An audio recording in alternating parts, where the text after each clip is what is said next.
Selain daripada penganjuran program bersifat kursus kenegaraan di kem-kem BTN, kita juga akan melaksanakan program menjelajah ke seluruh pelosok tanah air bersempena sambutan 40 tahun organisasi ini yang dikenali sebagai program Ikon Patriotik, berteraskan anak Malaysia jiwa merdeka untuk menyemarakkan semangat patriotik di kalangan anak muda dalam negara kita.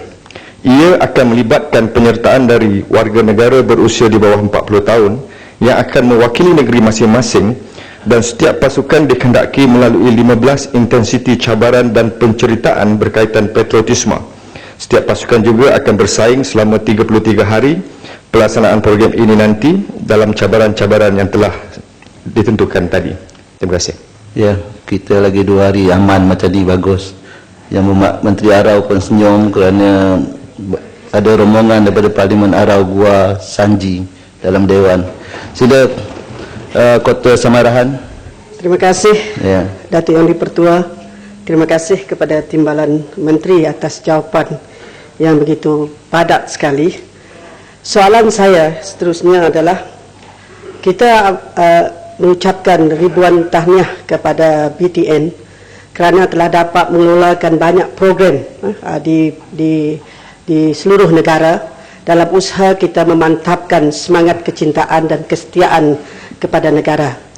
Namun begitu, kita merasakan berdasarkan feedback maklum balas daripada masyarakat di sekitar, kita merasakan model-model BTN ataupun kursus-kursus program-program aktiviti BTN perlu dimantapkan lagi, kerana kita dimaklumkan ia lebih berbentuk provokasi. Oleh itu, soalan saya, adakah kerajaan berhasrat melakukan transformasi dan penjanaan semula BTN, dan apakah strategi BTN dalam mempelbagaikan program-program supaya lebih mesra dan lebih bersifat cintakan negara? Terima kasih. Ya, sila Menteri. Terima kasih Yang Berhormat Kota Samarahan.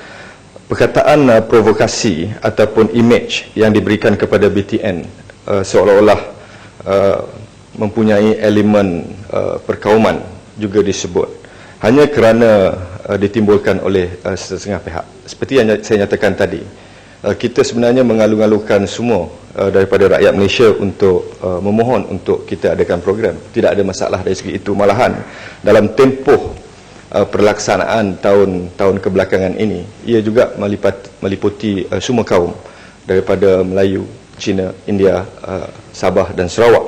Tidak timbul perkara tersebut bagi mereka yang pernah hadir. Sebab itu yang saya nyatakan tadi, skor kepada borang prestasi itu diisi oleh para peserta sendiri. Dan saya inginkan kepada seluruh rakyat untuk kita sama-sama menyokong usaha ini kerana patriotisme sangat mustahak, dan mungkin perkara-perkara itu berlaku di tempat lain sebelumnya, hendaklah kita ketepikan. Buat masa ini, saya nak beritahu bahawa kita sentiasa melihat modul-modul kita, malahan ada program-program yang mendapat maklum balas sangat baik daripada para peserta sehingga mereka ingin lagi mengikuti program-program kita. Tambahan, Datuk Yang di-Pertua, mulai sempena sambutan 40 tahun Biro Tata Negara, pada tahun ini seperti yang saya nyatakan tadi, kita mengharapkan satu program masa yang kita laksanakan sempena bulan kemerdekaan juga nanti, yang mana semua para peserta anak muda akan bersaing dalam program-program menjelajah ke seluruh negara untuk mereka menjalankan aktiviti-aktiviti berkaitan patriotisme, masakan, kebudayaan, kepimpinan, kemerdekaan, yang kita harapkan ia dapat menimbulkan satu semangat bahawa BTN tidak hanya menjalankan program di dalam kamp, tetapi juga kita keluar dan kita libatkan anak-anak muda kita dalam program-program berasaskan patriotisme dan sayangkan kepada negara, insyaAllah. Ya, Kepung. Nanti ada dua soalan tambahan. Apakah berdisiplin, nilai dan rukun yang utama yang digunakan oleh pihak BTN, dan jumlah perbelanjaan untuk itu aktivitinya, serta kriteria yang digunakan untuk memilih penceramah ataupun pensyarah? Ada 3 soalan. penceramah kita melihat kepada latar belakang peserta yang terlibat dalam program-program yang dianjurkan. Kita ada banyak program yang berbeza-beza. BTN bukan hanya menjalankan program bersifat tentang kenegaraan semata-mata. Dia ada kumpulan sasar termasuk daripada mahasiswa, termasuk daripada pemimpin masyarakat, termasuk daripada kepimpinan korporat, termasuk kepada kaki tangan awam. Termasuk mereka yang ingin keluar negara perlu melalui proses ini kerana mereka perlu faham tentang struktur negara kita. Keduanya, penceramah yang dipilih bergantung kepada peserta yang menghadiri kursus tersebut. Itu yang pertama. Yang kedua, perbelanjaan yang disediakan kepada Biro Tata Negara bagi menjalankan program-program latihan ini berjumlah sekitar 30 juta setahun. Kalau boleh saya nyatakan, pada tahun 2011, 30.2 juta disediakan, pada tahun 2012, 27.5 juta, dan pada tahun 2013, 26.4 juta. Dan untuk makluman ahli yang berhormat, daripada jumlah ini, sebenarnya tidak mencukupi untuk kita melatih seluruh para belia atau anak muda kita. Kita hanya dapat mendekati sekitar 6% sahaja anak muda untuk terlibat dalam program-program Biro Tata Negara. Sebab itu, kita mengharapkan semua untuk memainkan peranan agar pemahaman kepada semangat cintakan negara dan sayangkan tanah air ini dapat dilakukan oleh semua pihak. Suka saya berkongsi di Dewan ini, ada kementerian-kementerian lain dan program-program lain yang juga terlibat dalam usaha ini, iaitu Kementerian Komunikasi Multimedia menjalankan program Satu Malaysia melalui program televisyen, radio dan media sosial, Jabatan Perpaduan Integrasi Nasional dalam program Rukun Tetangga Satu Malaysia, Jabatan Penerangan Malaysia, program Penghayatan Rukun Negara, program Kembara Merdeka, program Pertandingan Pengkesahan Negara, program Komuniti Satu Malaysia, Jabatan Hak Ehwal Khas, program Sasaran Satu Malaysia melalui Komiti Islam dan sebagainya, serta Jabatan Latihan Khidmat Negara dalam program Latihan Khidmat Negara. Maknanya, usaha untuk mendekati, memupuk semangat cintakan negara dan tanah air tidak hanya diletakkan kepada Biro Tata Negara. Namun begitu, saya menyambut baik apa yang dicadangkan oleh kebanyakan ahli yang berhormat untuk kita melihat modul kita, kerana dalam program-program yang dianjurkan oleh Biro Tata Negara, kita tidak pernah untuk membangkitkan semangat benci-membenci, bersakit-sakit hati di kalangan peserta. Kalau ada aduan yang boleh dikemukakan kepada pihak kami, saya akan ambil tanggungjawab tersebut. Tidak pernah kita membeza-bezakan peserta kita atas asas politik dan kepentingan peribadi.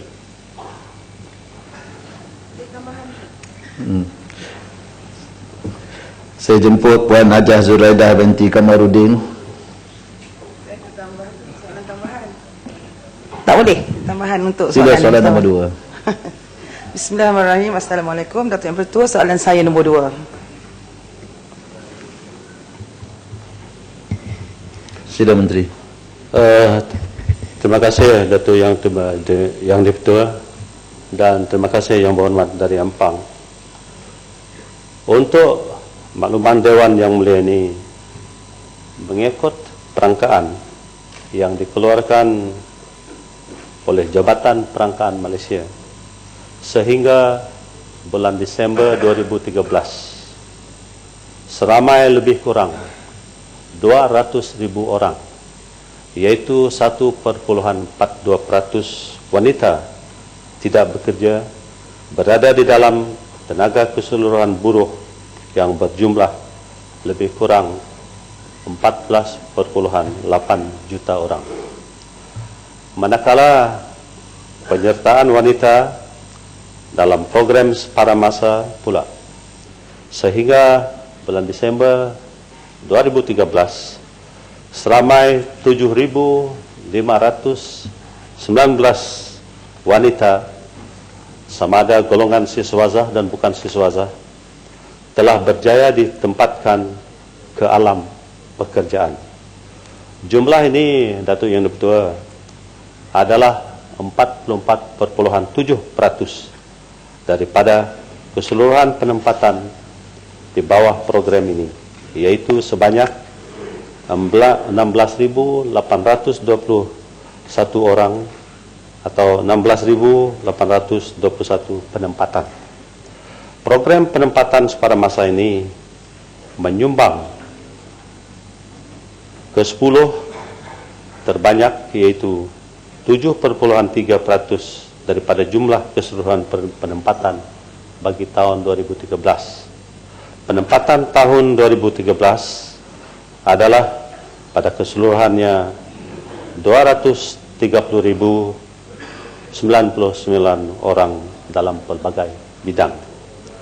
Kementerian Datuk Yang Dipertua, Kementerian Sumber Manusia dari masa ke semasa komited untuk meningkatkan lagi penempatan pekerjaan kepada pencari-pencari pekerja amnya dan kepada golongan wanita khususnya melalui program-program yang telah dirancangkan. Sekian, terima kasih. Ya, Ampang. Terima kasih Menteri, Timbalan Menteri. Datuk Yang Pertua, soalan tambahan saya. Saya sudah dengar angka-angka yang disebut tadi ya.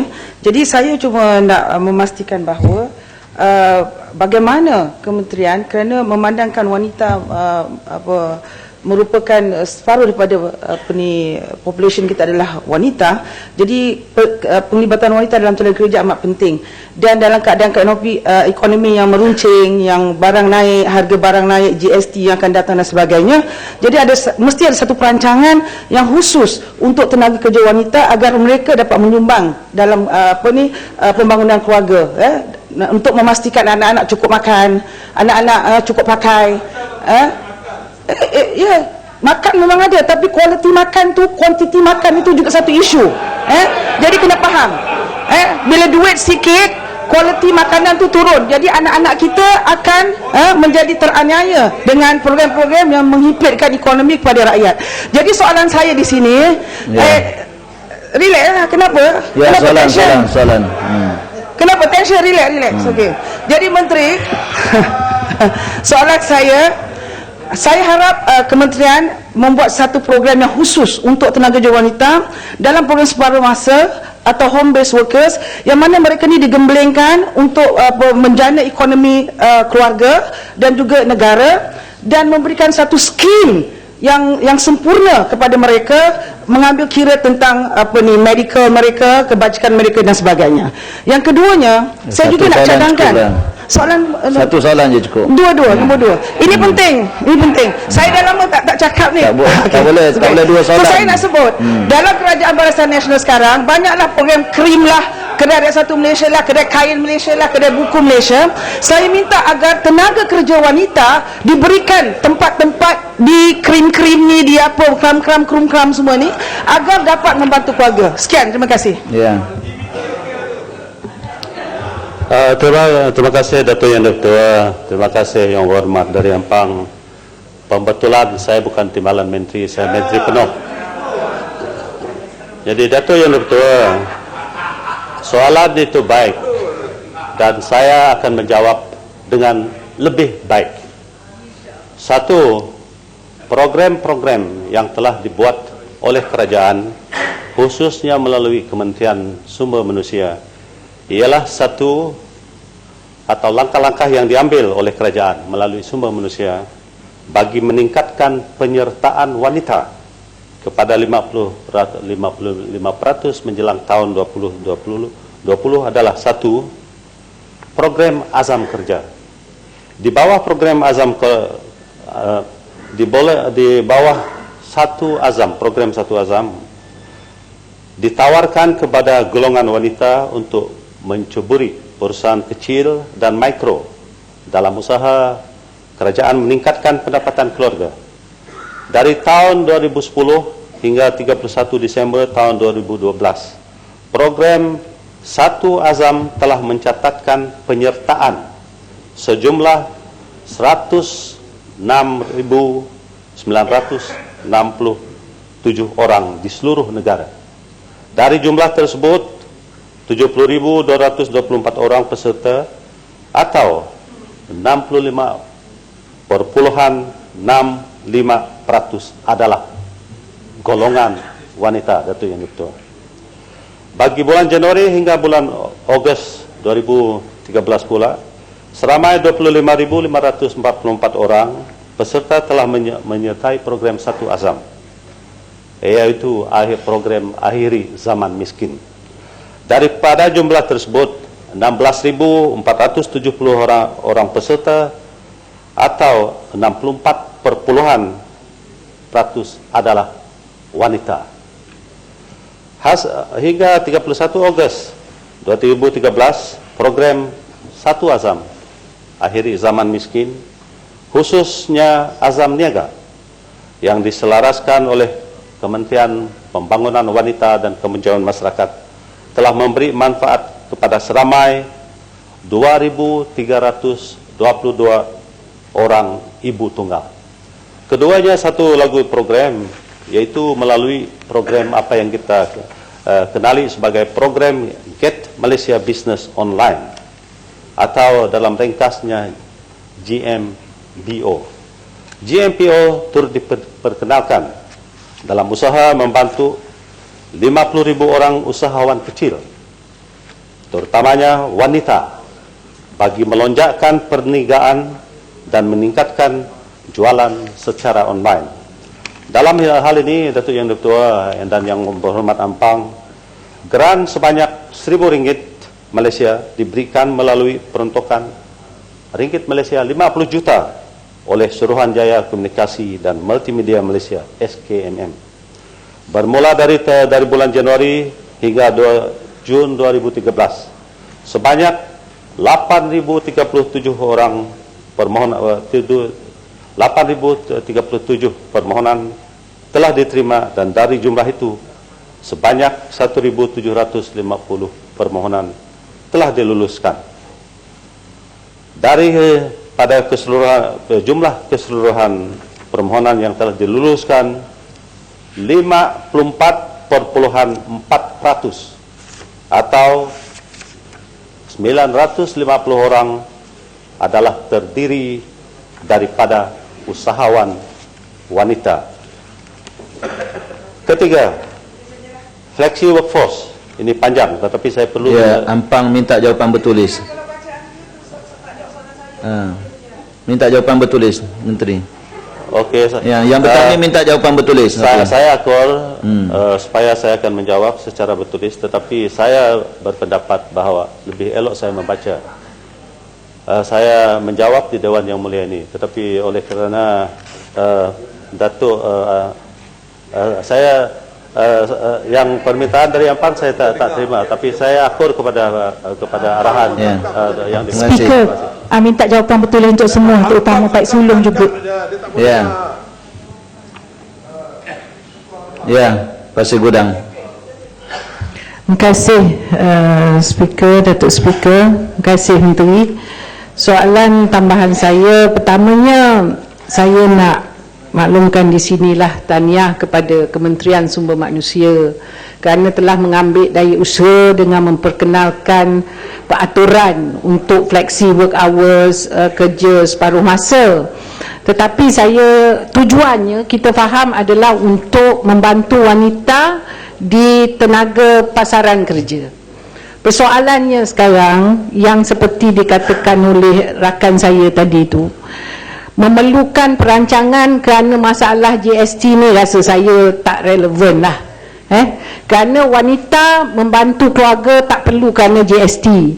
Apa yang kita perlukan bukan kerana GST itu mereka perlu ke pasaran buruh untuk membantu keluarga mereka. Tak perlu perkara tu. Yang diperlukan adalah wanita bekerja dengan kualiti. Persoalannya ialah bagaimana pihak kementerian boleh terus memastikan pekerja-pekerja ini diberi perhatian peluang sewajarnya oleh pihak majikan. Kenapa saya kata begitu? Soalannya macam mana? Soalannya bila di swasta ni, di syarikat-syarikat swasta, benda ni agak kurang. Pengambilan pekerja secara part time atau flexi work hours sangat kurang. Kerana dua sebab. Satu sebab utama adalah consistency in productivity dengan izin. Nantilah dulu, sebelum nak soalan kita kena terangkan juga. Nak soal tanpa terang mana boleh. Kita nak menteri bagi jawapan yang baik, kita terangkanlah dengan baik. Lagi satu, consistency in productivity dan juga policy. Masalah ni saya pernah suarakan, sebenarnya soalan ni pun soalan berulang-ulang. Tapi mungkin perhatian nak diberi, tak apalah. Tapi yang perlu diambil kira adalah jika mereka pergi ke pasaran buruh itu, perlindungan yang sewajarnya diberikan kepada mereka. Sebagai contoh, bila mereka ini mengandung, Ni panjang sangat. Pasir Gudang panjang tak sangat. apa. Okey, sikit je saya pendekkan. Untuk perlindungan bersalin, bilakah akan dimasukkan di dalam flexi work hours ini? Ya. Pasal dalam guideline tak ada. Itu saja, terima kasih. Ya, sila Menteri. Terima kasih Yang di-Pertua, terima kasih rakan sejawat, rakan saya dari Nibong Tebal. Satunya saya akan Pasir Gudang. Dari Pasir Gudang. Oh, Pasir Gudang. Tak berapa terang itu. Okey, jadi sepatutnya mengenai GST itu, sebenarnya GST telah diterangkan di Dewan Yang Mulia ini dengan penuh ketelitian. Oleh yang demikian, saya tidak berhasrat untuk mengulangi apa yang telah diterangkan oleh Yang Berhormat Timbalan Menteri Keuangan tempoh hari tentang GST. Dan mengenai cadangan yang telah diutarakan oleh Yang Berhormat tadi, kita akan mengambil perhatian. Sekian, terima kasih. Ya, saya jemput Datuk Seri Riza Marikan bin Naina Marikan. Terima kasih Betul. Sebelum itu saya ingin alukan kedatangan pemimpin-pemimpin masyarakat dalam Parlimen Masjid Tanah di sebelah kanan. Ya. Soalan saya nombor 3. Sila Menteri.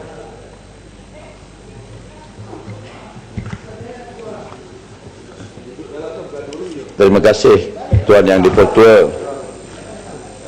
Untuk makluman ahli yang berhormat, Kementerian melalui Institut Sukan Negara ataupun ISN telah mencapai beberapa kejayaan melalui Pusat Biomekanik Sukan, iaitu terbagi kepada 3 skop utamanya, biomekanik sukan, biomekanik klinikal dan biomekanik fungsi.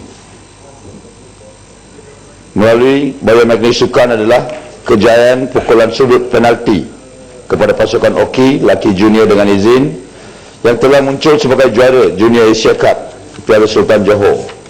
Yang kedua, modifikasi dalam teknik permulaan acara pecut bagi atlet pecut Paralimpik.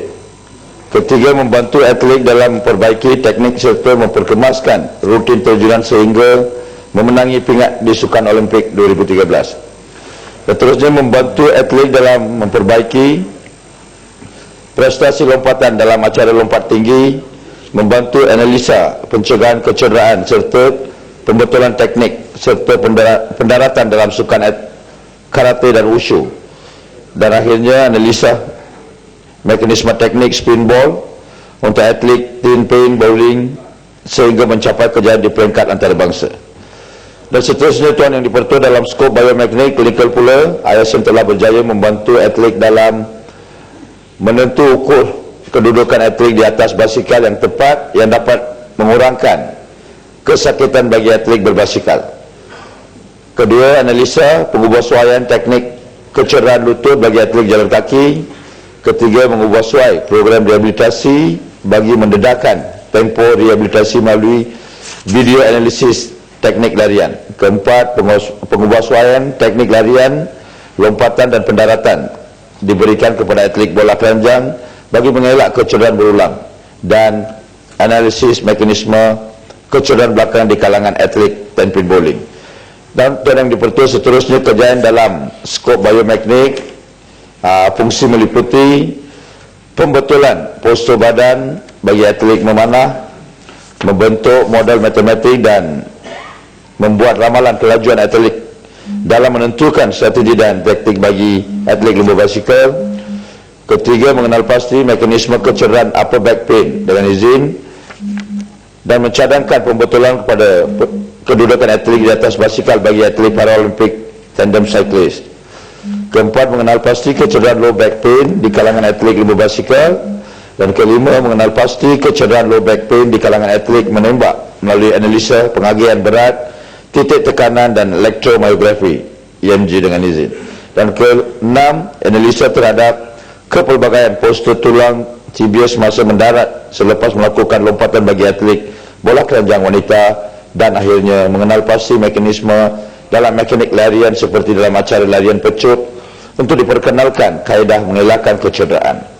Tuan Yang di-Pertua ISN juga mempunyai kepakaran lain dalam sains dan perubatan sukan yang meliputi bidang pemakanan sukan, sains fizikal, analisis prestasi sukan, psikologi sukan dan fisiologi senam. Manakala perubatan sukan pula menitikberatkan proses pemulihan kecederaan dalam tempoh yang singkat. Pendedahan, penyebaran dan penyampaian maklumat dan pendidikan mengenai elemen sains dan perubatan sukan diterapkan secara berterusan dan konsisten bagi memberi kesedaran mengenai pentingnya sains dan perubatan sukan di kalangan atlet untuk diaplikasikan sejak di peringkat awal persekolahan hingga menjadi atlet yang berjaya. Sekian, terima kasih. Ya, Kepala Batas. Terima kasih kepada Yang Hormat Menteri, dan saya ucapkan tahniah di atas inisiatif kementerian yang menggunakan konsep biomekanik dalam pembangunan sukan. Sebab biomekanik ini merupakan satu benda yang bukanlah baru. It is a study, kajian, analisis on, dengan izin, human movement pattern in sport. Dan ia digunakan di China sejak awal 1960-an. Manakala di Korea, kalau kita lihat negara yang pada waktu satu ketika dahulu berpencapaian sukan di sekadar tempat ke-37 dan 36 sebelum 80-an, tapi selepas 1980-an melalui Korea Institute of Science Sport ataupun Institut Pendidikan Sukan, Sains Sukan di Korea yang telah menggunakan biomekanik sebagai the central element of kajian, telah menyebabkan Korea melonjak secara mendadak sehingga pada waktu ini berada pada tangga kelima ketika Sukan Olimpik di Manchester baru-baru ini. Demikian juga di Eropah, diwujudkan European Society of Biometric, dan terdapat satu kajian yang dibuat di India yang menyatakan bahawa biomekanik ini kalau dibuat secara lebih awal di peringkat awal childhood, physical development, badan kanak-kanak akan merangsang enzim dan hormon, dan akhirnya kalau mereka ini dilakukan secara komprehensif dan secara berkala dan secara konsisten, ia akan menyebabkan seorang itu boleh berlari pada jarak 100 meter di bawah 10.4 saat. Maknanya ini merupakan satu teknik yang cukup sentral dan instrumental dalam menghasilkan ahli-ahli sukan yang mempunyai prestasi tinggi di peringkat dunia. Soalan saya adalah, apakah kementerian ingin melihat bahawa biomekanik ini bukan dilakukan di peringkat sentral, di peringkat pusat saja, tapi diturun di peringkat sekolah-sekolah agar kita boleh adakan from bottom up talent spotting of bakat-bakat sukan yang melalui biomekanik. Dengan cara itu kita boleh menghasilkan mereka yang terlibat atau menjadi atlet-atlet yang berkualiti di dunia. Yang keduanya, apakah kerajaan ataupun pihak kementerian tidak berhasrat untuk menjadikan Malaysia hub untuk biomechanics for the Southeast Asia region ataupun negara di peringkat Asia Tenggara, yang sekaligus ia menjadikan Malaysia sebagai sumber rujukan kepada biomechanics in sport, yang juga boleh menjadikan Malaysia sebagai pengeluar atlet-atlet yang bertaraf dunia. Sekian, terima kasih. Terlalu panjang.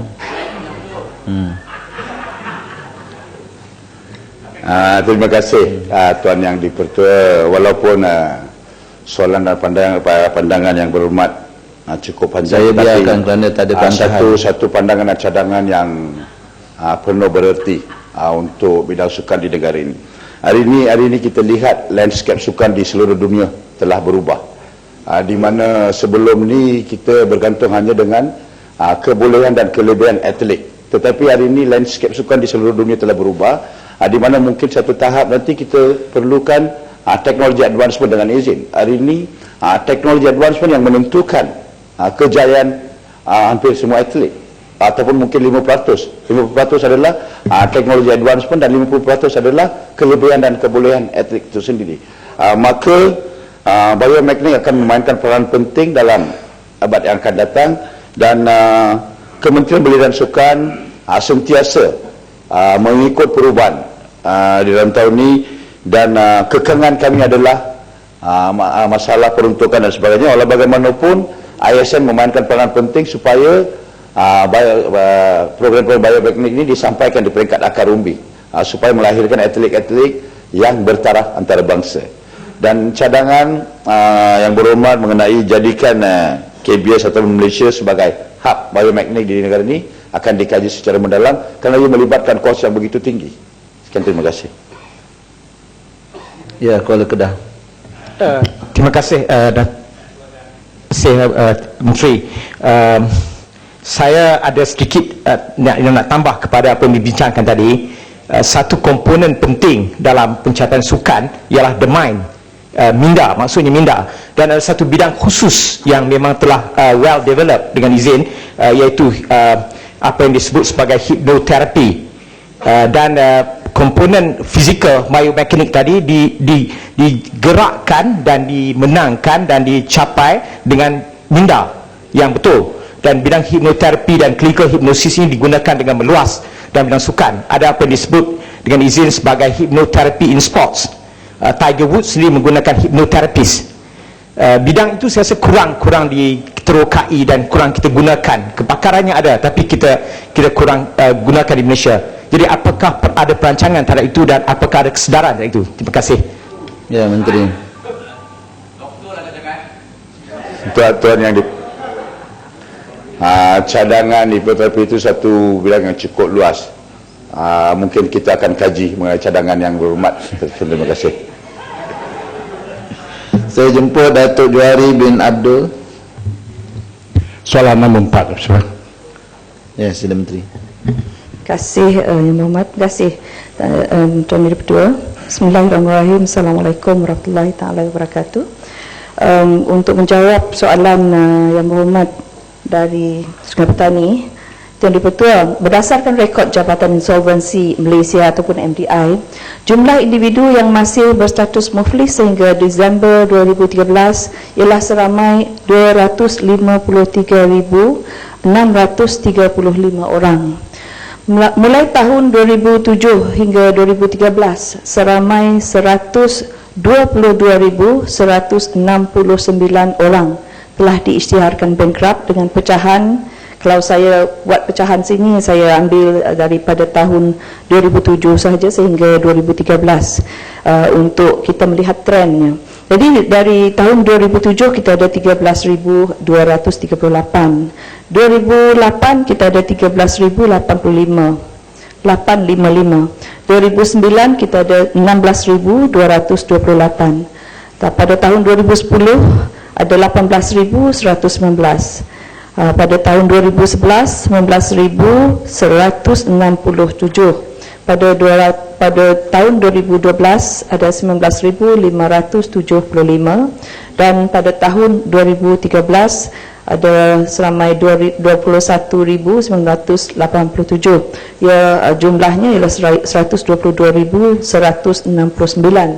Jadi berdasarkan statistik tersebut, terdapat peningkatan dalam jumlah kes kebankrapan yang didaftarkan di jabatan ini dari tahun 2007 sehingga 2013. Dan soalan yang kedua seterusnya menyatakan sebagai langkah apakah langkah kerajaan, usaha kerajaan bagi mengawal keadaan ini. Kerajaan telah mengadakan beberapa program melalui MDI. Sebagai langkahnya untuk mengawal trend peningkatan ini, kerajaan melalui Jabatan Insolvensi Malaysia telah melaksanakan outreaching program dengan izin bagi menyampaikan maklumat, memberi pendedahan dan mewujudkan kesedaran di kalangan masyarakat mengenai insolvensi. Untuk pengetahuan Dewan Yang Mulia ini, malah saya kenakan ini sebagai KPI saya sendiri untuk memastikan jumlah ini dapat kita, kalau tidak dikurangkan pun, kita sekurang-kurangnya kita dapat membantu untuk memberi lebih penerangan melalui program outreaching program, di mana pada tahun 2013 kita telah mengadakan 124 outreaching program dengan izin yang kita laksanakan melalui pelbagai cara, taklimat, pameran, kaunseling dan juga sesi perbincangan interaktif bersama pihak-pihak berkepentingan. Jadi orang awam secara umumnya merupakan golongan sasaran, termasuklah penjawat awam, pekerja swasta, golongan pelajar institusi pengajian tinggi awam dan swasta serta anggota polis dan tentera. Selain daripada itu juga, Yang Berhormat, MBI turut menyebarkan maklumat dan meningkatkan kesedaran terhadap cara pengurusan keuangan yang baik, kesan-kesan kebangkrapan serta cara untuk keluar daripada kebangkrapan melalui media elektronik dan media cetak.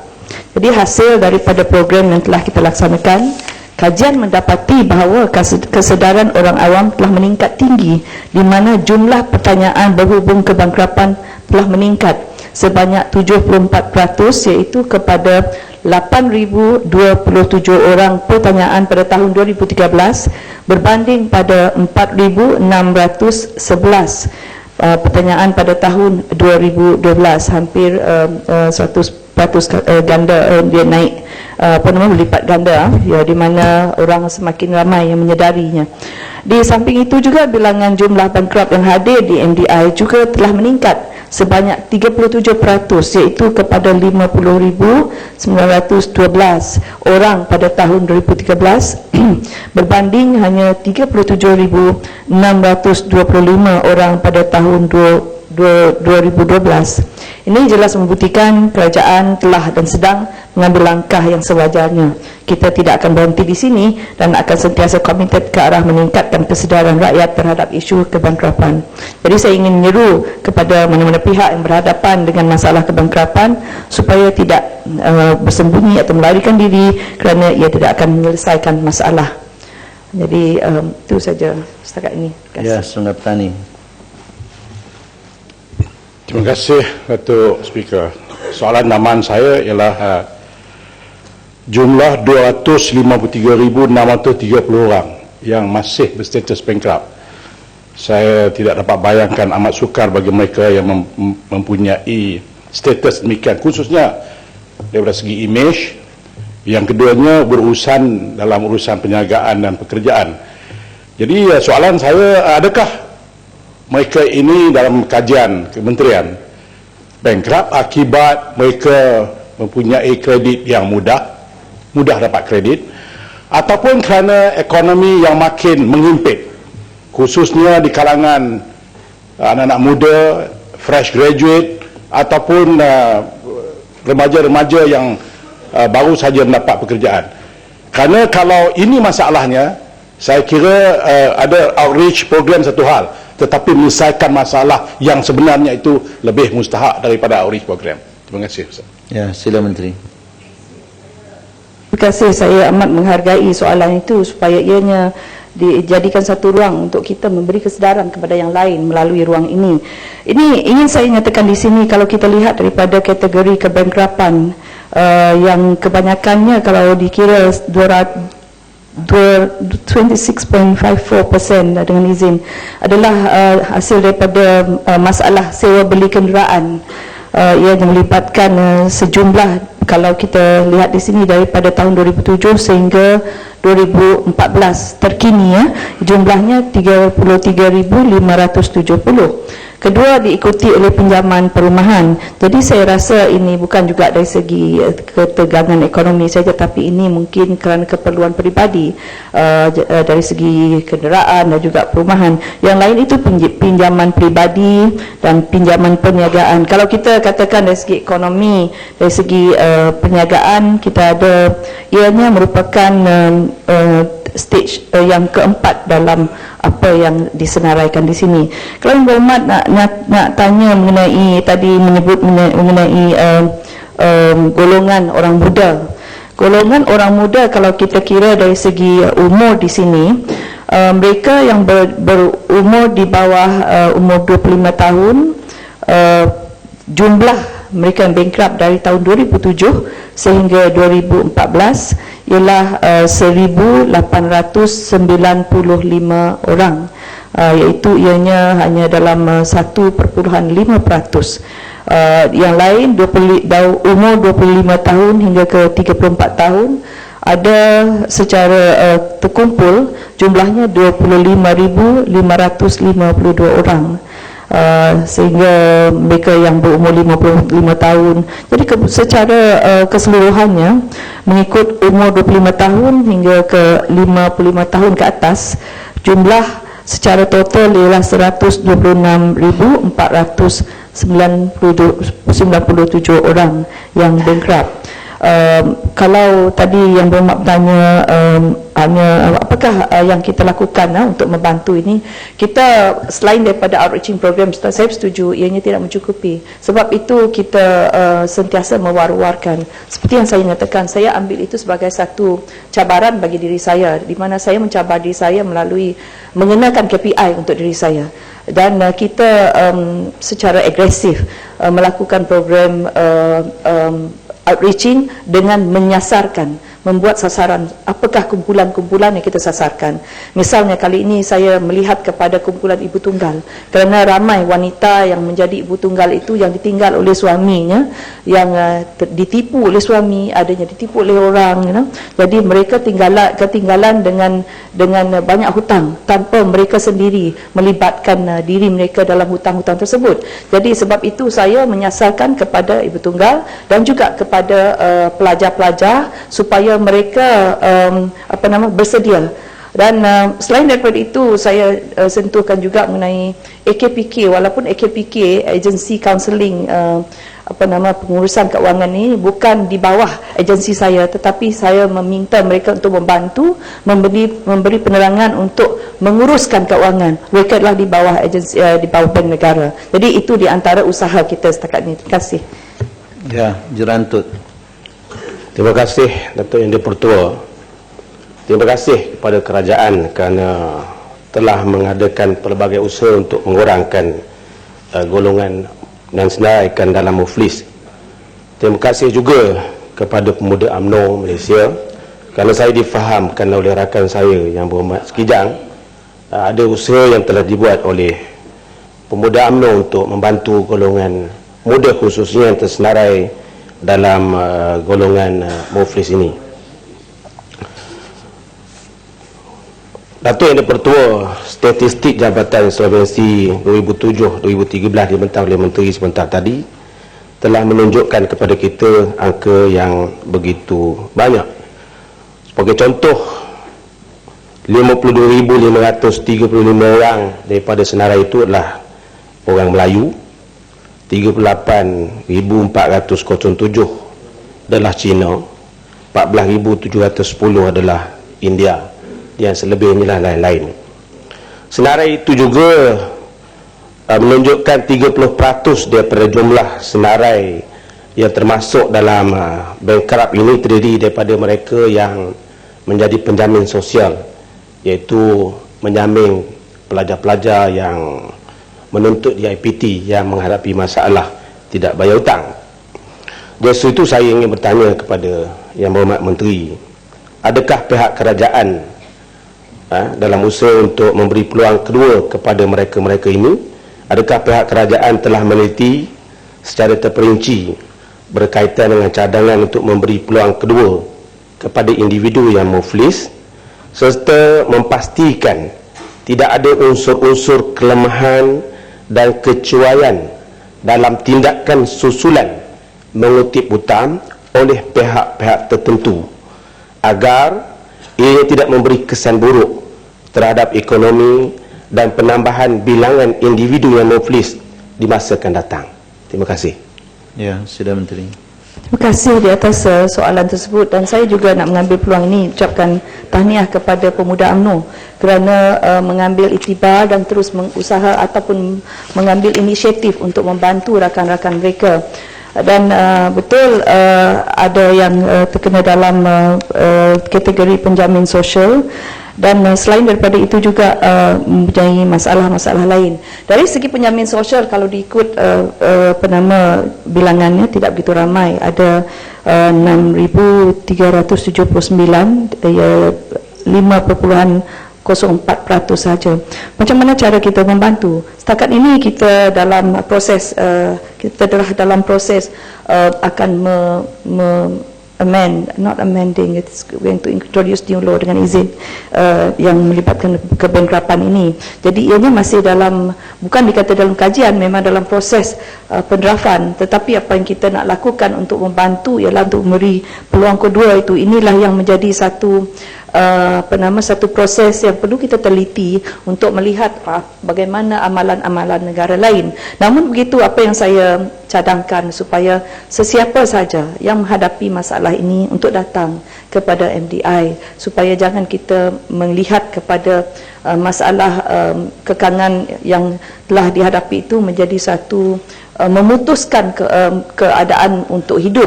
It is not the end of your life. Jadi itu yang kita nak bantu. Let it be the beginning of the life of whoever yang dikatakan menghadapi masalah bankrupt ni, dengan izin. Selain daripada itu juga ingin saya nyatakan di sini ialah saya tidak dapat nyatakan apa tindakan yang telah dilakukan sehingga ianya diluluskan.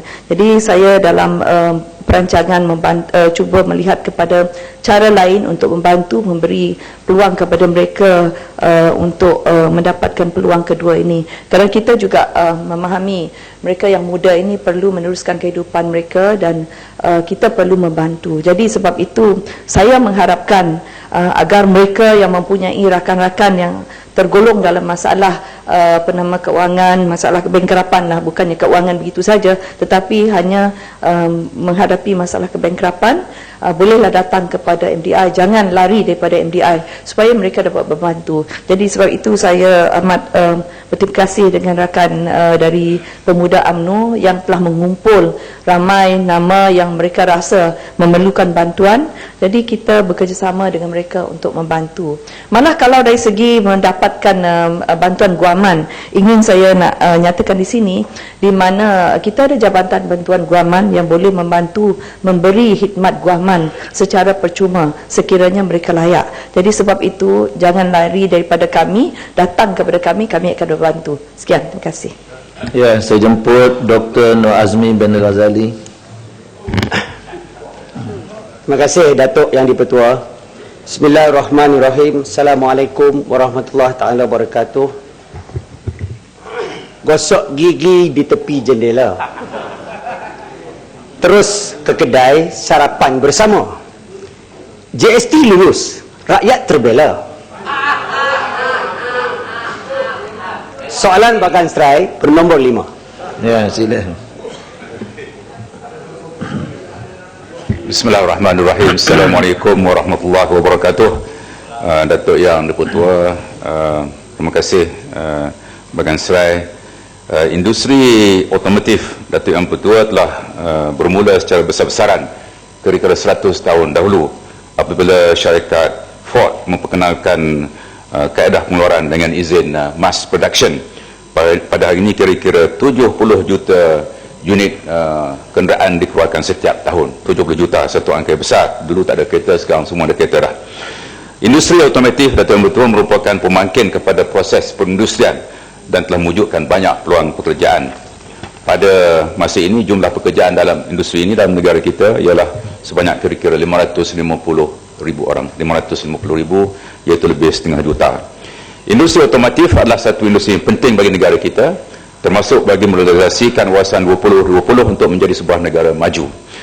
Sebagai contoh, di beberapa buah negara maju, industri ini menyumbang bahagian agak besar kepada keluaran dalam negara kasar KDNK daripada 8 hingga 14%. Di Amerika Syarikat, industri ini menyumbang 8% kepada KDNK, di Jerman 14%, di Thailand 10%.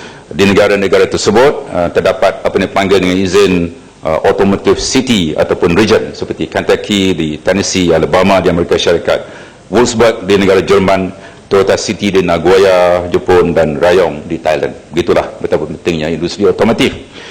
Datuk Yang di-Pertua, di Malaysia kita ada beberapa automotive city kecil banding dengan negara lain, di Shah Alam, di Singacuh, Selangor, Pekan di Pahang dan Peguh di Melaka. Ini 4 kawasan utama, ya.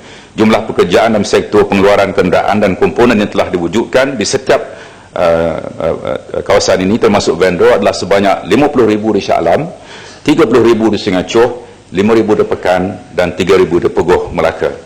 Di bawah dasar otomotif negara, kita bercadang untuk mewujudkan kira-kira 180,000 peluang pekerjaan tambahan.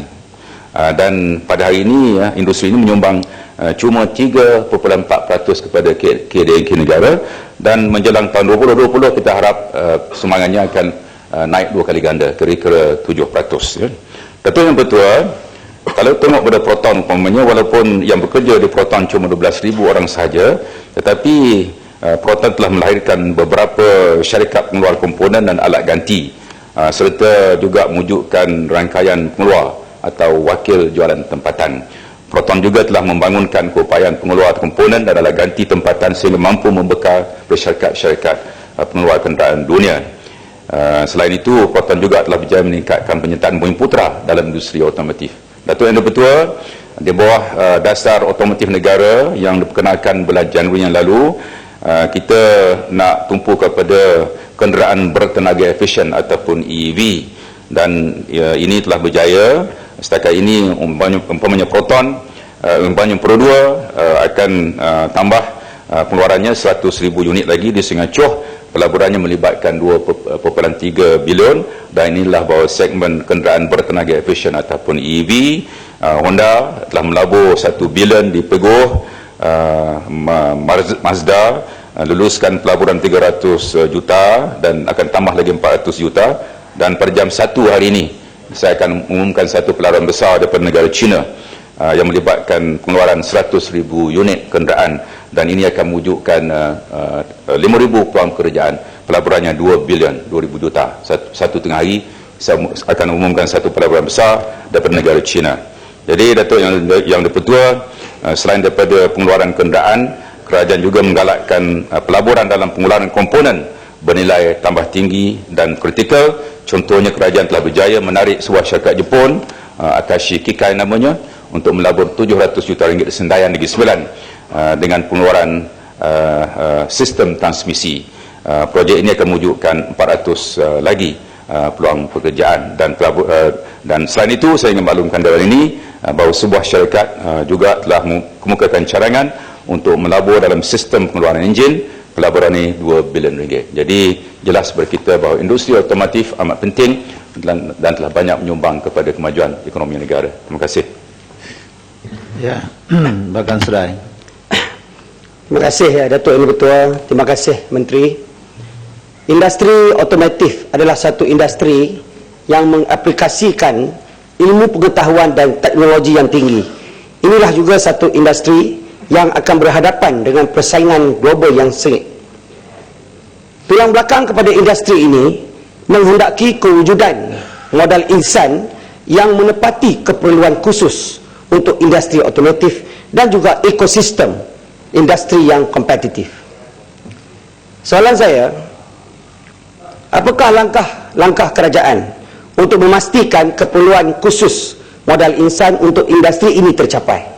Dan bagaimanakah integrasi ekonomi Asia Tenggara, khususnya kedatangan Komuniti Ekonomi ASEAN 2015 akan memberi kesan kepada industri otomotif negara? Terima kasih. Datuk Yang Dipertua, terima kasih Bagan Serai. Betul, modal insan adalah penting, dan pada masa ini seperti saya sebut dalam jawapan, 550,000 rakyat Malaysia sedang bekerja dalam sektor otomotif di 4 kawasan otomotif negara kita. Sebagai ulangan, di Shah Alam, di Pekan, di Pegoh dan juga di Sungai Choh. Jadi di bawah dasar otomotif baru ni kita nak tambah 180,000 lagi peluang pekerjaan, dan kita beri tumpuan juga kepada pembangunan sumber manusia pada 3 peringkat. Yang pertama, peringkat yang paling rendah, kita ada satu program sejen industri dalam bidang otomotif melibatkan latihan 6 bulan, 2 bulan teori, 4 bulan praktikal. Tahun lepas kita berjaya melatih 1,000 orang. Tahun ni 3,000 akan kita latih. Setakat ini 800. Ini bulan April, 800 sedang dilatih. Jadi mereka akan dilatih 2 bulan teori, 4 bulan amali, lepas tu dijamin pekerjaan. Jadi tahun lepas 1,000, tahun ini 3,000. Itu peringkat paling bawah. Yang peringkat yang kedua adalah peringkat internship ataupun apprenticeship. Ini pelajar universiti yang belajar dalam bidang engineering, ditempatkan di syarikat-syarikat kereta, ya. Dan 4 ini melibatkan 4 buah universiti dan 300 orang pelajar universiti sedang menjalani program apprenticeship yang melibatkan 4 buah universiti, dan mereka juga kebanyakan mereka dijamin pekerjaan apabila mereka bergraduasi kelak. Yang tiga di peringkat graduate engineers, di mana yang mereka yang sudah pun bergraduat. Tahun lepas umpamanya kita berjaya melatih 260 orang, tahun ini target kita 500 orang. Jadi modal insan adalah penting dan kita lakukan di 3 peringkat paling bawah, peringkat pertengahan, dan juga kepada mereka sudah pun tamat pengajian mereka. Mengenai ASEAN, komuniti ASEAN, ini akan menimbulkan banyak cabaran. Kita perlu pastikan industri otomotif ini kompetitif. Umpamanya sebagai contoh, tahun lepas kita mengimport kira-kira 39,000 kenderaan daripada negara Thailand. Sebelum itu lagi banyak, 2012 41,000. Jadi ini saingan kepada kereta-kereta tempatan. Jadi kesannya ialah syarikat-syarikat kenderaan dalam negara kita harus mampu lebih bersaing dengan adanya pasaran bebas ASEAN ini. Kereta-kereta Thailand masuk ke Malaysia tanpa duty import, ya. Negara lain ada duty import. Ini makna kereta Thailand lebih kompetitif daripada kereta Jerman, Jepun dan lain-lain, ya. Jadi ini kesan daripada penubuhan ataupun dengan terlaksananya komuniti ekonomi ASEAN memberi tekanan syarikat-syarikat kita. Ini baik untuk pengguna, kerana bila kereta lebih industri lebih kompetitif, maka harganya dapat dikawal.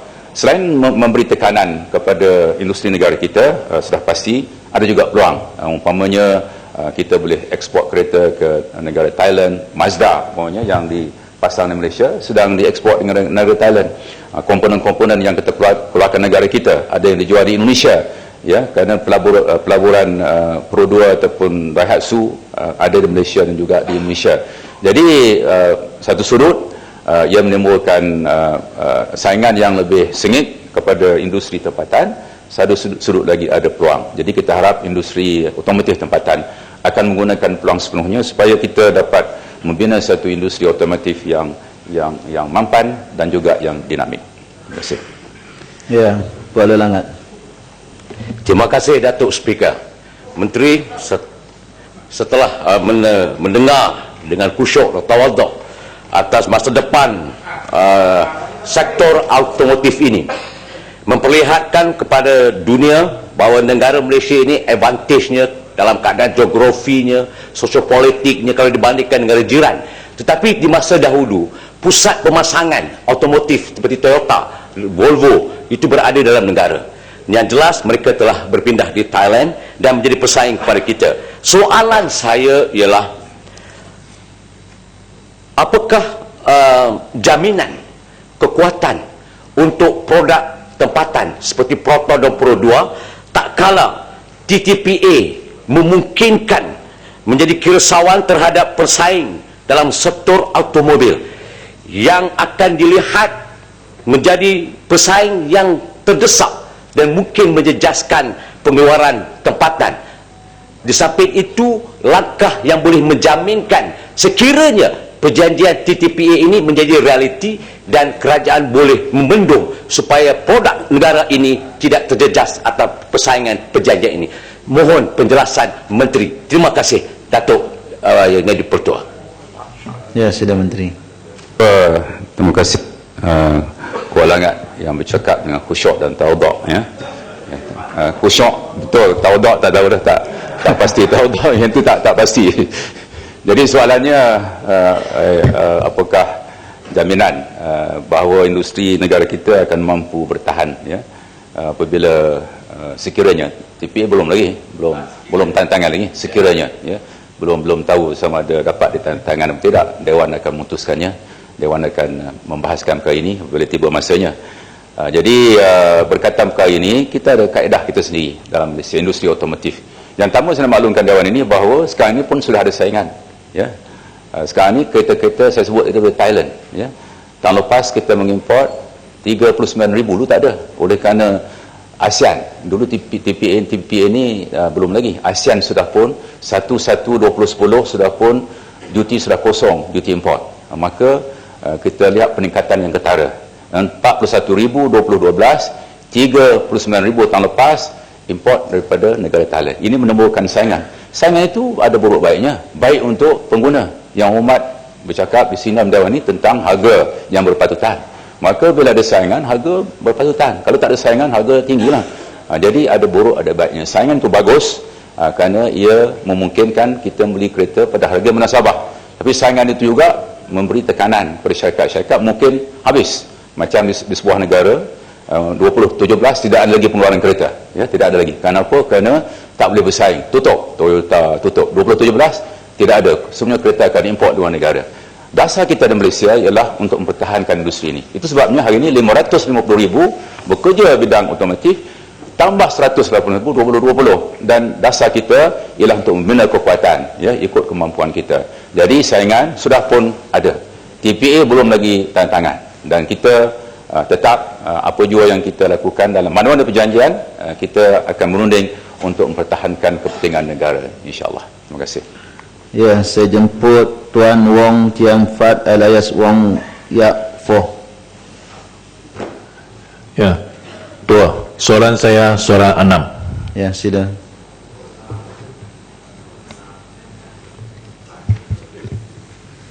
Assalamualaikum warahmatullahi wabarakatuh. Datuk Yang Di-Pertua, terima kasih pada sandakan yang telah bertanya mengenai dengan kadar tarif dan juga SAIDI untuk Sabah, Sarawak dan juga Semenanjung.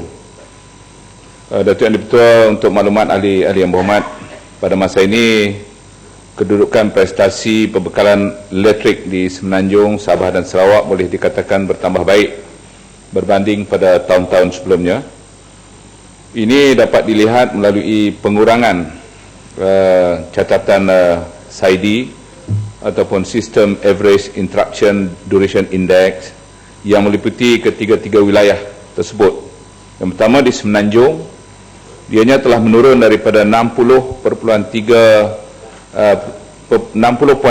minit per pelanggan pada tahun 2013 berbanding dengan 87.31 pada tahun 2008. Di negeri Sabah, dianya telah menurun daripada 400 kepada 423 minit per pelanggan pada tahun 2013 berbanding dengan 1856 minit per pelanggan pada tahun 2008. Di Sarawak, ianya telah menurun dari 164 minit per pelanggan pada tahun dia telah menurun kepada 164 minit per pelanggan pada tahun 2013 berbanding 273 minit per pelanggan pada tahun 2008. Dari segi kadar tarif elektrik, berkuat kuasa mulai 1 Januari 2014, kadar purata tarif elektrik di Semenanjung telah dinaikkan daripada sebanyak 4.99 sen daripada kadar purata 33.54 sen kepada 38.5 sen per kilowatt hour. Di negeri Sabah dan wilayah Persekutuan Labuan, kadar purata tarif elektrik dinaikkan sebanyak 5 sen daripada 29.52 sen kepada 34.52 sen kilowatt hour. Bagi negeri Sarawak, sehingga Disember 2013, purata tarif elektrik bagi negeri Sarawak adalah 29.87 sen kilowatt hour.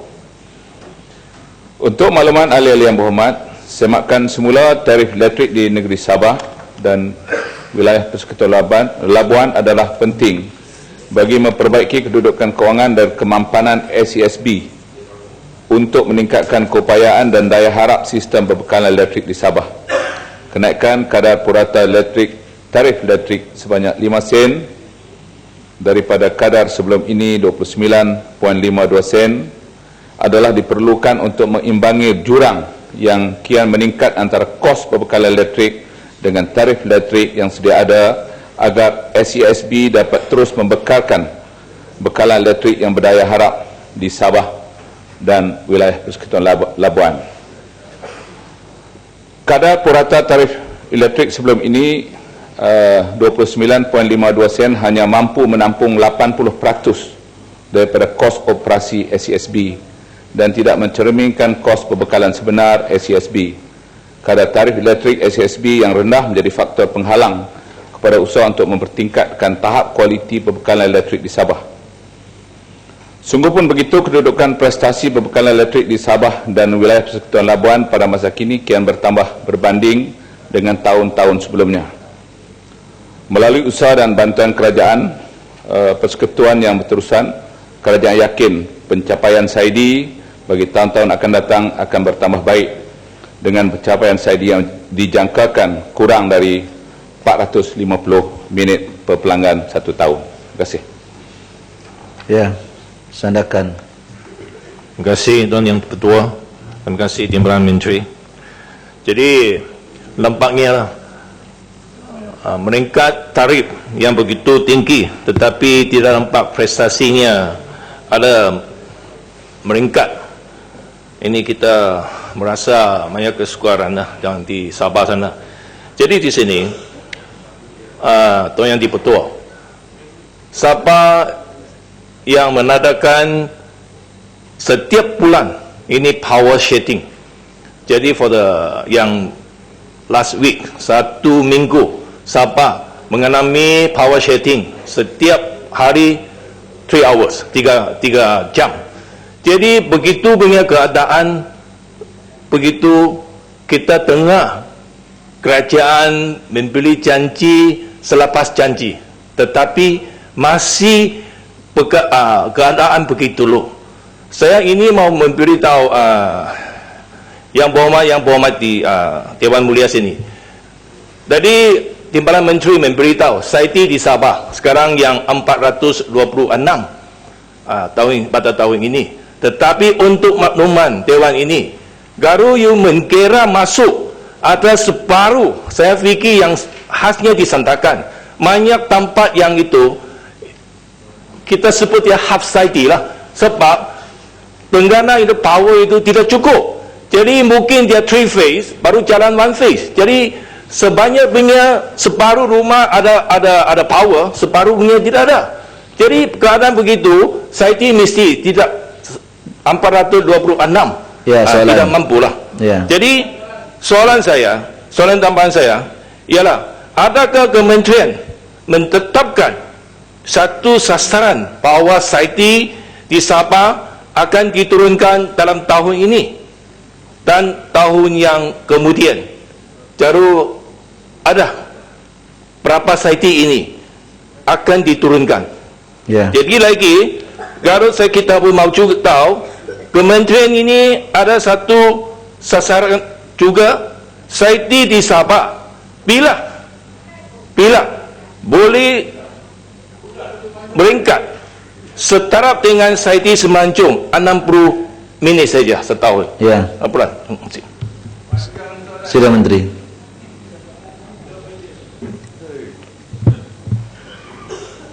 Terima kasih Sandakan. Datuk Yang Dipertua, Kementerian sedar bahawa untuk negeri Sabah kedudukan SAIDI yang tinggi berbanding dengan Semenanjung dan juga di Sarawak.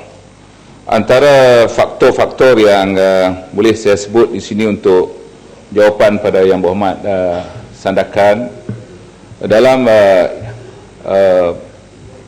menyediakan perkhidmatan tenaga kepada rakyat ini, kita memerlukan satunya adalah generation. Selepas generation, kita memerlukan transmission, dan yang ketiganya adalah distribution. Jadi salah satu dari komponen itu di Sabah yang berkaitan dengan generation, kebanyakan daripada power station yang ada di Sabah itu adalah power station yang berasaskan kepada diesel. Kalau saya boleh sebut di yang tempat Yang Berhormat di Sandakan, misalnya Batu Sapi diesel, Gantisan diesel, Strata West Lebaran juga MFO ataupun boleh disebut sebagai minyak jugalah diesel, dan juga Sandakan Power Corporation SPC yang sudah ditutup pada waktu ini. dan mengharapkan ada dalam tahun 2014 ini hanya satu saja power station yang akan datang daripada biomass, iaitu cash house, lebih kurang 10 megawatt. Jadi apa yang saya nak sebut di sini bahawa kebanyakan daripada power station yang ada di Sabah itu adalah generation yang berasaskan diesel, dan pada waktu ini barulah untuk tahun 2014 ini yang kita jangkakan dalam suku ketiga tahun 2014 yang sekarang ni tengah kita buat testing, iaitu Kimanis Power berasaskan gas 285 megawatt, dan SPR Energy juga di Kimanis 100 megawatt. Yang ini akan menampung sebanyak 385 megawatt.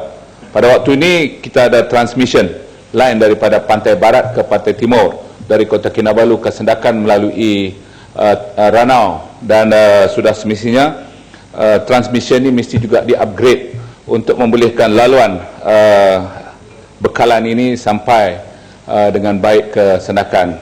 Dan untuk pantai timur di Sabah, di Sandakan, di Lahad Datu dan juga di Tawau, sudah semestinya kementerian juga mempunyai perancangan untuk menaik taraf, bukan saja dalam generation tapi juga dalam transmission dan juga distribution di kawasan itu. Kerana kita yakin bahawa dalam tempoh 2 tahun daripada sekarang ni, kalaulah kita dapat mempertingkatkan ketiga-tiga komponen ini di pantai timur, yang pentingnya di pantai timur yang Yang Berhormat sebut tadi, dan kita mengambil beberapa langkah berasaskan kepada keputusan kerajaan untuk meluluskan peruntukan lebih daripada 1 bilion ringgit Malaysia yang akan diperuntukkan untuk menaik taraf perkara-perkara yang saya sebut tadi, Yang Berhormat. Terima kasih. Ya, Bintulu. Sama juga Pak, ada Semenanjung sini Pak, ada Sarawak juga Pak. Ya, sila-sila. Terima kasih Dato' Yang Di-Pertua, terima kasih Yang Berhormat Timbalan Menteri. Kita nampak macam di Semenanjung ini, kita TMB mengumumkan dia keuntungan bilion, tetapi elektrik masih lagi peningkatkan tarif. Tadi sampai hari ini kementerian ada perasaan atau tidak? Rakyat di bawah bising. Ini satu agensi cuma membantu rakyat mengadakan elektrik supply berkhidmat kepada rakyat. TMB sudah ada umum berbilion. Lepas itu elektrik sudah meningkat, lagi-lagi dia umum, lagi tambah berapa keuntungan dia akan diada. Cuma dia macam untuk rakyat menampakkan ini TMB mau goreng share dalam market saja. Tapi masalah di bawah sekarang, semua barang-barang naik harga. Pasal ini one of the biggest factor elektrik kita naik harga. Adakah kementerian gaji balik semula mengenai ini, meningkatkan ini tarif elektrik di Semenanjung termasuk di seluruh lain-lain punya negeri juga, seluruh negara? Ini saya rasa tidak amat adil. Ini perkara, kalaulah agensi itu, kalau terlampau banyak untung buat apa? Janganlah kasih rakyat mati semua. Saya harap Menteri, Timbalan Menteri boleh bagi satu positif punya jawapan. Sekian, terima kasih. Boleh tak? Sambung pertanyaan tadi. Tak boleh gitu, Pak Tatan. Bagi Menteri jawab nanti. Tak cukup, soalan dia tak cukup. Ada lagi kita jawab dulu. Pak Tatan. Boleh tak? Ya. Sila Menteri. Ya. Tak cukup tadi. Ini Sila Menteri. Sama ni. Dia punya soalan tak cukup lah. Boleh? Tak boleh. Sila Menteri, Sila Menteri. Terima kasih Dato' Yang Di-Pertua, dan terima kasih pada Bintulu di atas soalan yang disebut tadi. Saya kira di sini apa yang disebut barangkali oleh jelas oleh Yang Amat Berhormat Perdana Menteri, bahawa salah satu daripada komponen yang paling penting sekali ialah untuk rasionalisasi subsidi. Dalam rasionalisasi subsidi ini, salah satu perkara yang turut terlibat adalah bagaimana peningkatan kos untuk bahan bakar kepada bekalan elektrik. Misalnya dalam kita telah memberi subsidi yang cukup besar kepada bahan bakar iaitu gas. Dulunya harga RM13.70 per MMBTU dan telah dinaikkan kepada RM15.70 per MMBTU. Ini harga di Semenanjung. Tapi ini bukan harga di Sarawak dan harga di Sabah. Sebab harga di Sarawak dan di Sabah berbeza dengan harga di Semenanjung. Harga di Sarawak dan di Sabah lebih murah daripada di Semenanjung. Jadi bila harga market sekarang adalah lebih dari RM40 per MMBTU, tapi kerajaan tanggung subsidi itu. Dan oleh kerana itu yang dinaikkan di rasionalisasi ini RM2 untuk per MMBTU. Ini pasal yang berhormat Timbalan Menteri, rakyat punya suara. Rakyat punya suara, the cheese there. Macam mana ini dia kata cost naik, macam mana macam TMB kata umum bilion-bilion dia untung. Rakyat mau tahu ini saja. Nanti saya jawab satu-satu lah Bintulu. Jadi ya saya jawab dulu rasionalisasi subsidi. Kalau tidak, kita akan tanggung berapa puluh ringgit satu untuk tiap-tiap satu per MMBTU tu berapa puluh ringgit ditanggung oleh kerajaan. Jadi sekarang kalaulah yang Berhormat Bintulu sebut pasal untung tadi TMB, yang TMB keluarkan tiap-tiap tahun, perbelanjaan TMB lebih daripada 5 bilion sebenarnya yang dikeluarkan tiap-tiap tahun. Untuk untung dia tak sampai, untung dia paling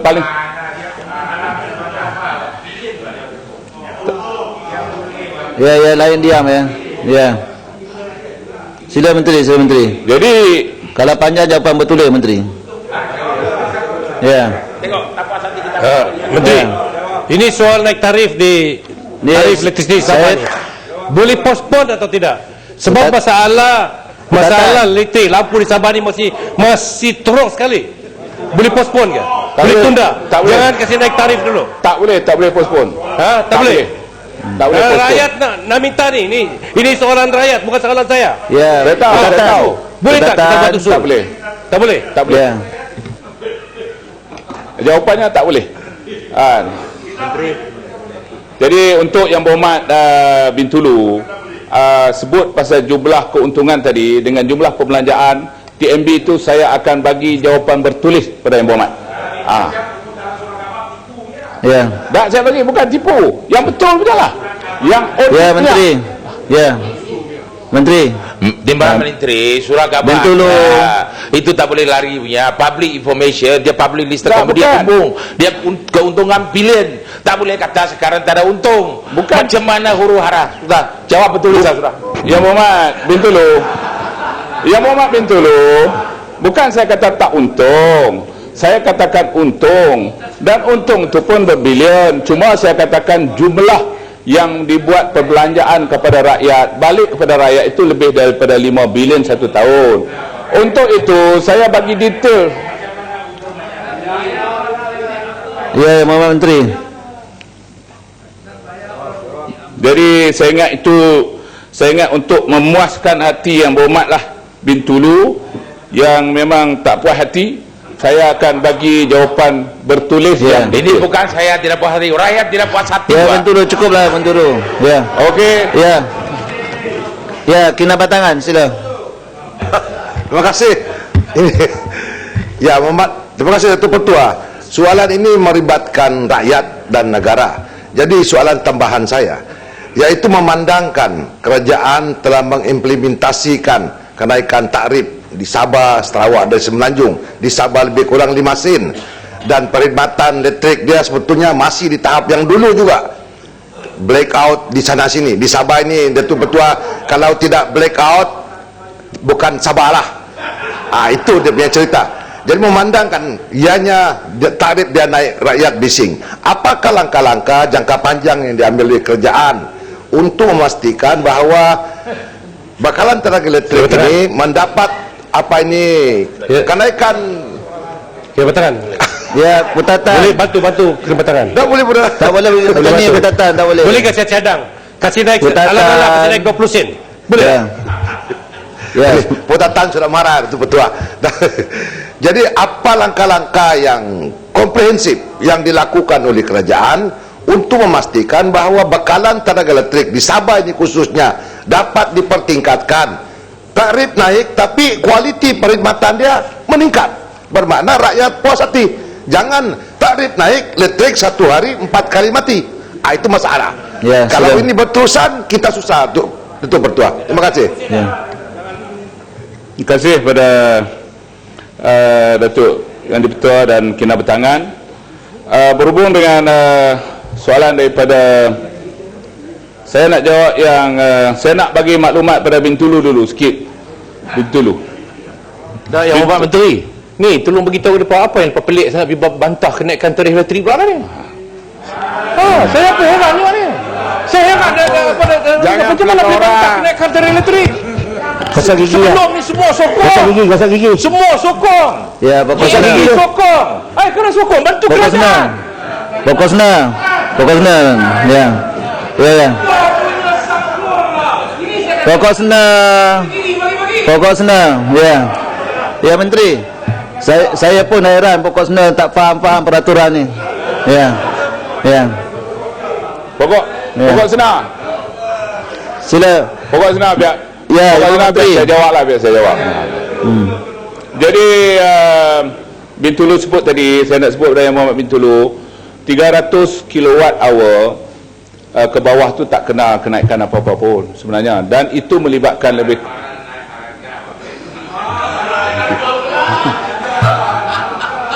Okey, ini dah Menteri. Dah untuk kena jawapan betul lah, cukup dah. Okey. Ya. Belum GST lagi yang kena bertangan sikit lah. Ya. Untuk Yang Berhormat kena bertangan tadi, kita sebut yang pertamanya yang untuk Sabah yang sudah ada peruntukan untuk kita jalankan. Yang pertamanya ialah kita membina sebuah hidroelektrik yang dikenali sebagai Ulu Padas hidroelektrik yang akan bermula insyaAllah pada ujung tahun ini.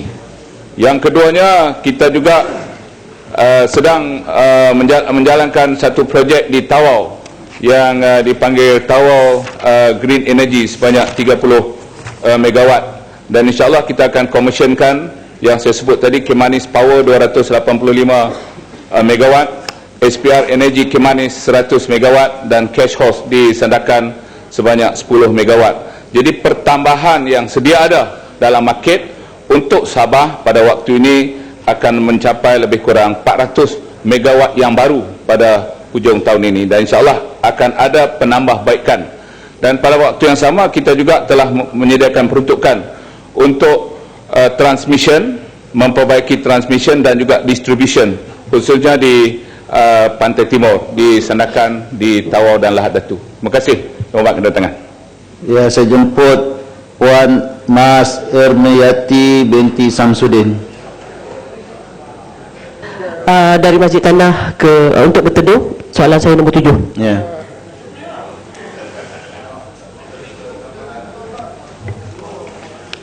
Terima kasih Datuk Yang Ketua.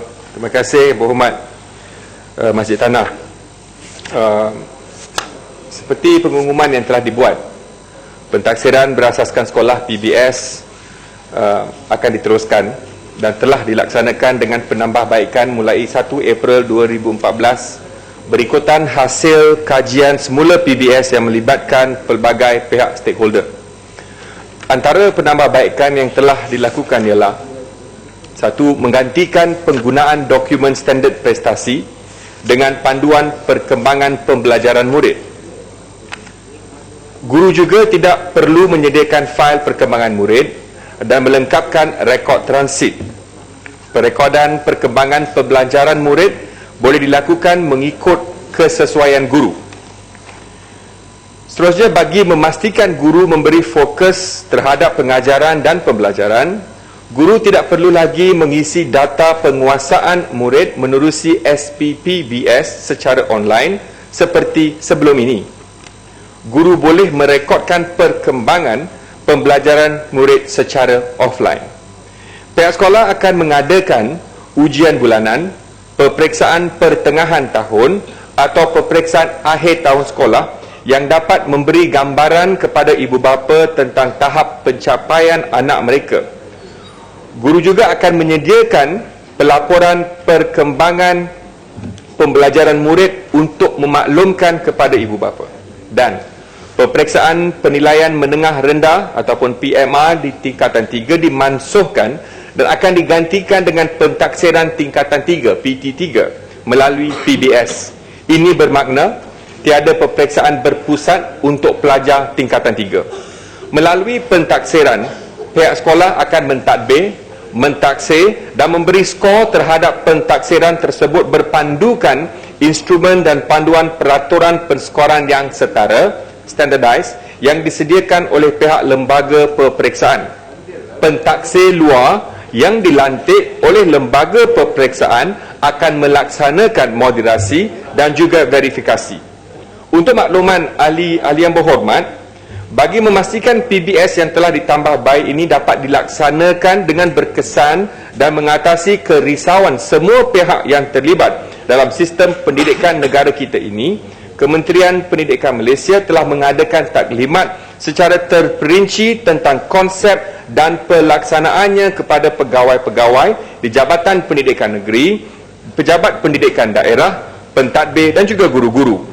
Kementerian Pendidikan Malaysia juga akan mengadakan latihan supaya guru memahami konsep pentaksiran dan mengamalkannya dalam proses pengajaran dan pembelajaran serta meningkatkan kemahiran serta kepakaran guru memeriksa jawapan murid. Sekian, terima kasih Datuk Speaker. Baik, Yang Berhormat, selesai sudah sesi pertanyaan-pertanyaan bagi jawab lisan.